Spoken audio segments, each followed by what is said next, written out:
Bonsoir à tous et bienvenue. Le président Alassane Ouattara a inauguré ce jeudi le nouveau temple du taekwondo ivoirien. Ce centre, fruit de la coopération ivoiro-coréenne, vient renforcer les relations entre la Corée et la Côte d'Ivoire. Un centre d'accueil pour enfants a été aussi inauguré à Ferkessédougou par la première dame Dominique Ouattara. C'est le deuxième en Côte d'Ivoire pour la prise en charge des enfants victimes de traite, d'exploitation et de trafic. Et puis échauffourée entre chauffeurs et syndicalistes dans la commune de Cocody, la problématique des encaissements syndicaux continue de faire ravage à Abidjan.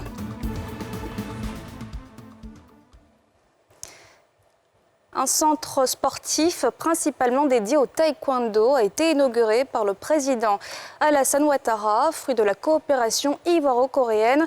Le chef de l'État s'est réjoui de la réalisation de ce prestigieux édifice qui vient renforcer les relations entre la Corée et la Côte d'Ivoire. Salif Yalekwe, Fulgence Kissiedo. Le taekwondo a désormais un nouvel espace qui lui est dédié, un temple bâti sur le site de l'ex-bidonville Washington, à cheval entre Adjamé et Cocody. Le centre sportif culturel et des technologies de l'information et de la communication ivoiro-coréen Alassane Ouattara a été inauguré par le chef de l'État Alassane Ouattara. En 1961, notre pays devenait le premier pays africain à nouer des relations diplomatiques avec la République coréenne. Depuis lors, nous cheminons dans une synergie d'action.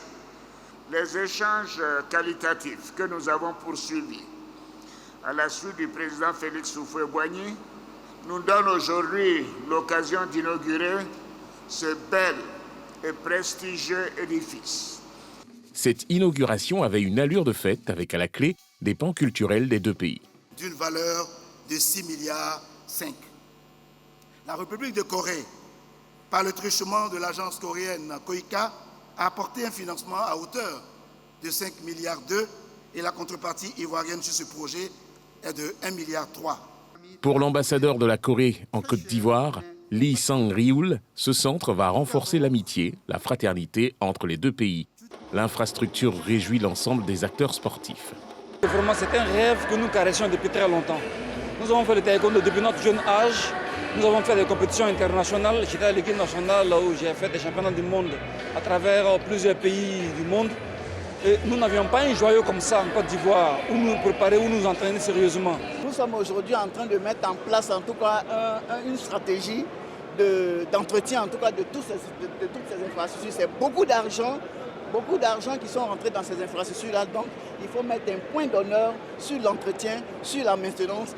Bâti sur une superficie de 8 824 m², cet édifice sera le nouveau siège de la Fédération ivoirienne de taekwondo. C'est un bâtiment d'une architecture contemporaine avec une toiture en charpente métallique. Après cette inauguration, le chef de l'État a rencontré le président du FPI, Pascal Affi-N'Guessan, après un échange sur l'actualité politique ivoirienne.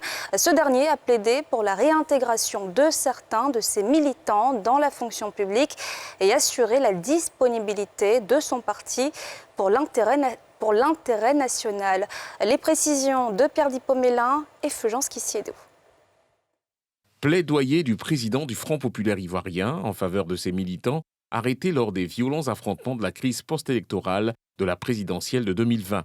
Reçu par le président de la République Alassane Ouattara, Affi-N'Guessan souhaite aussi que ceux radiés de la fonction publique soient réintégrés. La question de la réconciliation et les perspectives de 2025 étaient également au menu des échanges entre les hommes politiques. Nous avons plusieurs dossiers qui sont en suspens et qu'il faut solder, je dirais depuis peut-être une dizaine d'années, mais particulièrement depuis les élections de 2020 que vous avez suivies. Un certain nombre de frères et de sœurs ont fait l'objet d'arrestations. Beaucoup d'entre eux ont été libérés, dont moi-même, mais quelques-uns sont encore en prison. Donc nous avons évoqué ce sujet avec le président de la République. Nous avons évoqué le sujet de quelques frères, de quelques camarades fonctionnaires qui ont été radiés. Et comme il y a une jurisprudence qui vient d'être pratiquement édictée à travers l'intégration de certains hauts cadres qui étaient en exil au Ghana, nous avons souhaité que le président examine avec l'administration le cas de tous ces camarades qui ont été radiés dans le cadre de la crise de 2010. S'ils ne peuvent pas être réintégrés, que des mesures de compensation leur permettent de se prendre en charge, de se réinsérer dans la vie économique et sociale. Il y a la situation de quelques planteurs d'EVA. Personnellement, j'ai été saisi du cas de la SAFIC au niveau de Grand Laou, où près de 400 planteurs sont en contentieux avec une entreprise de la place sur un montant de près de 5 milliards. Et ce dossier-là traîne depuis plusieurs années. Ils m'ont expressément demandé d'évoquer ce sujet avec le chef de l'État, ce qui a été fait. Cette rencontre rentre dans la dynamique du chef de l'État ivoirien de garder allumée la flamme du dialogue politique entre les acteurs. Le FPI de Pascal Affi-N'Guessan veut redéfinir sa ligne politique et mobiliser ses militants pour les prochains défis électoraux. Un congrès du FPI est prévu à cet effet le 13 novembre 2021. Après le centre de protection des enfants de Soubré, inauguré en 2018, la première dame Dominique Ouattara, présidente de la fondation Children of Africa, a procédé à l'inauguration d'un second centre à Ferkessédougou, un positionnement stratégique dans la lutte pour la réinsertion des mineurs. À Ferké, Yéli Traoré et Mathurin Badé. Accueil en grande pompe pour la première dame Dominique Ouattara, présidente de la fondation Children of Africa dans la région du Tchologo.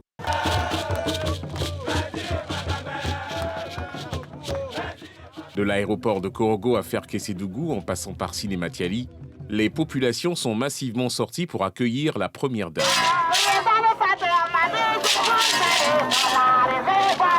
Venu inaugurer le nouveau centre d'accueil de Korogo, bâti sur un espace de 2 hectares. Il offre toutes les commodités modernes composées d'un bâtiment administratif, de 3 salles de classe, d'un bâtiment médico-légal, d'une grande salle polyvalente, d'une bibliothèque, d'une salle de télévision, d'un réfectoire de 80 places et d'un terrain de sport, entre autres. Le tout d'un coût de 1,2 milliard de francs CFA.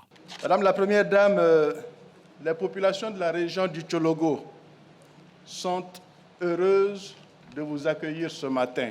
Elles vous remercient pour avoir choisi la ville de Ferkessédougou pour abriter ce magnifique centre d'accueil exclusivement réservé aux enfants en détresse. Nous savons que Ferké est une ville frontalière où, malheureusement, il y a beaucoup de traite d'enfants. Le centre vise à identifier les enfants victimes de traite et d'exploitation en vue de les resocialiser et de leur offrir de nouvelles perspectives. Vous venez d'offrir 3 fois, successivement dans le pays, dans 3 aires géographiques, culturelles et économiques différents, une autre maison pour accueillir d'autres enfants, nos enfants, vos enfants. Vous concrétisez si bien qu'avant-hier au sud-ouest, hier au centre, aujourd'hui au nord, votre amour pour les enfants ne connaît pas de frontières, sans distinction aucune. Pour sa part, le représentant de l'UNICEF, organisme onusien chargé de la défense du droit des enfants, félicite la Première Dame pour la construction de cet établissement. Les indicateurs sur la violence faite aux enfants restent préoccupants. J'aimerais féliciter Madame la Première Dame, son équipe et le gouvernement ivoirien pour ce centre qui vient en appui aux enfants les plus vulnérables dans les régions du Nord. La Première Dame Dominique Ouattara, présidente de Children of Africa et initiatrice de cet ambitieux projet visant à redonner une dignité et un nouveau départ aux enfants pris au piège de la traite et des pires formes du travail des enfants, dit sa satisfaction et explique le choix de Ferkessédougou pour ce 2e centre. La question de la protection de l'enfance est une problématique à laquelle je suis particulièrement sensible. C'est pourquoi, depuis sa création en 1998, la vocation de la Fondation Children of Africa a toujours été de secourir les enfants vulnérables. Nos actions et réalisations menées dans le domaine de la santé, de l'éducation et du social convergent donc toutes vers ce même but, offrir un avenir meilleur à nos enfants. De plus, en ma qualité de présidente du Comité national de surveillance, je suis particulièrement préoccupée par le sort des enfants victimes de traite et d'exploitation. C'est pourquoi la Fondation a décidé de construire 2 centres dédiés à la prise en charge des enfants victimes d'exploitation. Nous avons choisi la ville de Ferké pour abriter ce 2e centre dédié à cette problématique, car sa situation géographique fait de Ferké une zone sensible en matière de traite transfrontalière des enfants. La Côte d'Ivoire est un des pays qui subit une des plus fortes pressions migratoires en Afrique de l'Ouest. La construction à Ferké-Sédougou d'un centre d'accueil se justifie comme une réponse opérationnelle, pragmatique et stratégique qui permet de secourir et de sauver en amont ces enfants avant qu'ils ne tombent dans l'exploitation. Ferké-Sédougou étant une ville frontalière, porte d'entrée de nombreux trafiquants d'armes.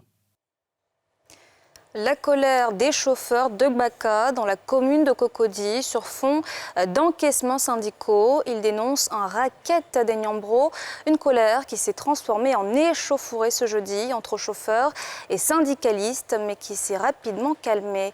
Le constat de Timé d'Angers, échec bleu. Scène de peur, panique cette matinée à Cocody, précisément sur la ligne interurbaine des minicars Cocody-Bingerville. À la manœuvre, ces chauffeurs de minicars, communément appelés Gbaka, accourus à la gare routière d'Adjamé, base de l'un des leaders syndicaux du milieu. Ils lèvent le voile sur leur mouvement d'humeur.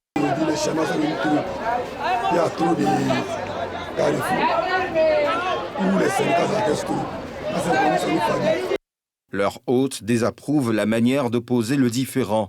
Mais les récriminations sont, selon lui, légitimes et méritent d'être traitées. Sur la voie express, et on a compté ensemble le point de stationnement au nombre de 15.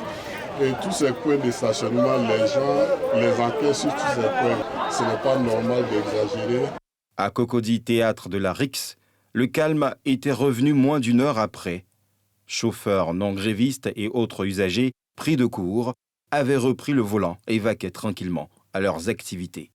Parmi ceux qui domptent la peur, ce chauffeur. Dieu merci, notre président ici, ils sont venus pour dire qu'on aura travaillé qui arrive. Ce retour rapide au calme est le fruit de la descente sur le terrain de ces syndicalistes locaux. Tous déplorent des violences nées d'un différend à Bobo et assurent que la chienlit ne passera pas à Cocody. Au niveau d'Abobo, il y aurait eu une bagarre entre les conducteurs et les transporteurs. Donc c'est ce qui a dégénéré jusqu'à ce que nous, étant à Cocody, on soit surpris par les actions qui ont mené à un petit moment de grève. Une grève, ça se prépare, on donne un préavis de grève. On ne sait pas ce que c'est, ils viennent tomber sur des gens, on ne demande même pas de responsable. La violence, ça n'a jamais résolu quoi que ce soit. Il y a une image, malheureusement, qu'on nous colle ou bien qu'on traîne. Ça peut être vrai, mais ce n'est pas à Cocody. Notons que les encaissements syndicaux alimentent régulièrement des échauffourées entre syndicalistes et chauffeurs sur plusieurs lignes du district d'Abidjan. Après une interruption en 2020 en raison de la crise sanitaire de la Covid-19, la CGECI Academy, plateforme de rencontres et d'échanges sur les questions socio-économiques, vient de reprendre de plus belle avec une édition 2021 qui marque la 9e édition. Une quinzaine de pays ont pris part à cet événement dont le thème est crise et résilience des entreprises en Afrique. Nadja Eja, Kimo Eric. À Cocody s'est ouverte sur les bords de la lagune ébriée la 9e édition de la CGECI Academy après une pause l'an dernier. Si l'édition 2019 axée sur l'amélioration du climat des affaires a permis d'enregistrer des réformes structurantes bénéfiques pour le secteur privé ivoirien, la pandémie de Covid-19 qui a secoué le monde n'a pas épargné l'économie nationale. La crise de coronavirus associée à la crise énergétique ont mis à rude épreuve les acquis du secteur. Cette 9e édition est donc le lieu de poser la problématique de la résilience des entreprises africaines face aux crises. le thème de l'Académie nous permettra pendant 2 jours de débattre des ajustements ou des orientations à opérer pour adapter nos business models au nouveau paradigme ayant émergé avec la pandémie de la Covid-19, mais aussi d'aborder d'autres crises, comme la crise énergétique qui a touché les industriels en Côte d'Ivoire pendant environ 3 mois, les crises sécuritaires et politiques, environnementales, etc. En Côte d'Ivoire, près de 38% d'entreprises ont été à l'arrêt en 2020 à cause de la crise sanitaire et 2,5% d'entre elles ont définitivement mis la clé sous le paillasson. Face à la crise, la réponse du gouvernement pour soutenir les entreprises ne s'est pas fait attendre. Près de 1 700 milliards répartis dans divers fonds de soutien ont été attribués en guise de riposte économique. Une fois de plus, l'économie ivoirienne a su globalement faire preuve de résilience. Le taux de croissance est resté positif à 2% en 2020, à comparer à la récession de moins 4,4% au niveau mondial et de moins 2,6% sur le continent africain, confirmant la solidité de nos fondamentaux et entraînant ce rebond puissant à 6,5% attendu pour 2021. Notre priorité dans cette sortie de crise et pour les années qui viennent est clairement donnée au renforcement et à l'essor du secteur privé. C'est une cause nationale, la première de toutes. Au cours de cette cérémonie d'ouverture, un panel de haut niveau a été animé autour du thème « Des réponses aux crises à la relance économique, comment assurer la résilience des États et entreprises en Afrique ?» Au nombre des solutions proposées, on note une meilleure anticipation sur d'éventuelles crises et un partenariat plus accru entre les pouvoirs publics et le secteur privé. Environ 15 pays prennent part à cet événement qui enregistre le Ghana comme invité d'honneur cette année. Et c'est la fin de ce journal. Merci de l'avoir suivi. Restez avec nous dans un instant sans réserve avec comme invité ce soir Jean-Louis Billon.